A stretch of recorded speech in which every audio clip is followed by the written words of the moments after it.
দেশ থেকে বিদেশ, খেলা থেকে বিনোদন, সব ধরনের খবর নিয়ে আমি মিঠু শুরু করছি নজরের দুনিয়া।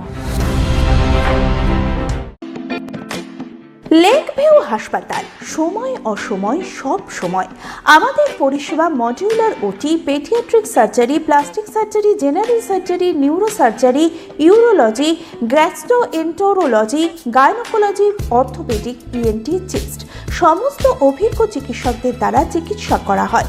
সর্বোন্নত আইসিইউ, এইচডিইউ, প্যাথোলজি, সমস্ত রকমের USG, CT scan, X ray, FNAC, biopsy, tapping.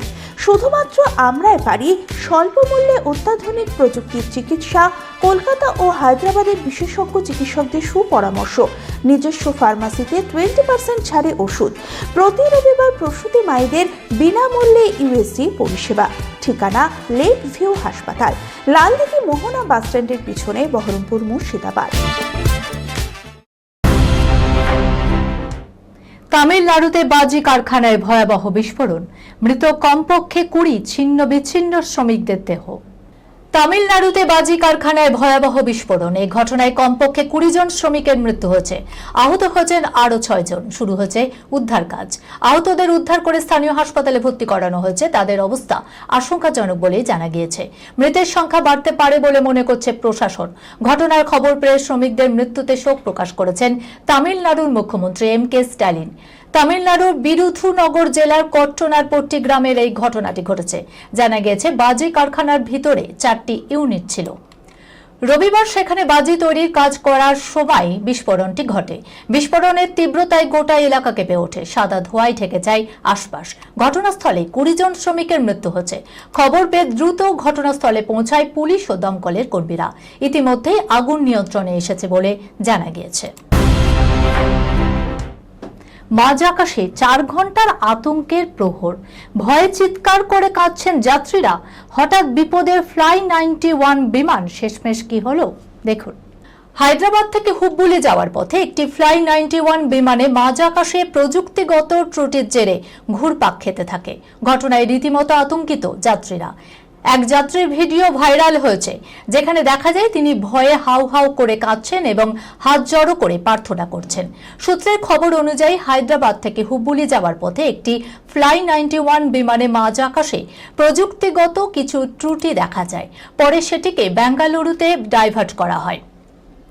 প্রায় 4 ঘন্টা ধরে আকাশে ঘুরে বেড়ানোর পর বিমানটি অবশেষে বেঙ্গালুরুতে অবতরণ করে। এই পুরো ঘটনায় বিমানের যাত্রীরা আতঙ্কিত হয়ে পড়েন। অনেকে প্রার্থনা করতে, কাঁদতে এবং ভয়ে ভেঙে পড়তেও দেখা যায়।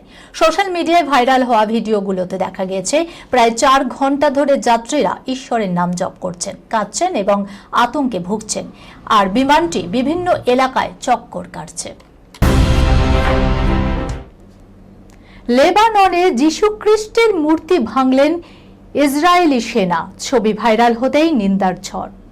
লেবাননে যিশু খ্রিস্টের মূর্তি ভেঙে গুড়িয়ে দিলেন এক ইসরায়েলি সেনা। এই সংক্রান্ত একটি ছবি সোশ্যাল মিডিয়ায় ভাইরাল হতেই নিন্দার ঝড় উঠেছে। প্রথমে ইসরায়েলি ডিফেন্স ফোর্স ছবিটিকে বিশ্বাসযোগ্যতা নিয়ে প্রশ্ন তুলেছিল, কিন্তু পরে তারা স্বীকার করে নেয়। ছবিটিতে যে সেনা কর্মীকে দেখা যাচ্ছে তিনি দক্ষিণ লেবাননে কর্মরত বলে জানা গেছে। প্যালেস্তিনীয় সাংবাদিক ইউনিস তিরাউইস তার এক্স হ্যান্ডেলে প্রথম ছবিটি প্রকাশ করেছে। তিনি জানান ছবিটি খ্রিস্টান অধ্যুষিত দেবেল শহরের। ছবিটিতে দেখা যাচ্ছে একজন ইসরায়েলি সেনা হাতুড়ি দিয়ে যিশু খ্রিস্টের একটি মূর্তি ভাঙছেন। ইউনিস তার পোস্টের সঙ্গে বাইবেলের একটি কথা উদ্ধৃত করেছেন, পিতা এদের ক্ষমা করো, কারণ এরা জানে না এরা কি করছে। ছবিটি সমাজ মাধ্যমে ভাইরাল হতেই নিন্দার ঝড় উঠেছে।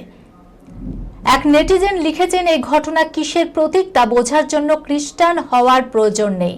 এটি অসম্মানজনক এবং অবমাননাকর। বিতর্কের মাঝে মুখ খুলেছেন আইডিএফ এর মুখপাত্র লেফটেন্যান্ট কর্নেল নাদাফ শোশানি। তিনি বলেন, যদি এটি সত্যি হয় তবে তা নিন্দনীয়।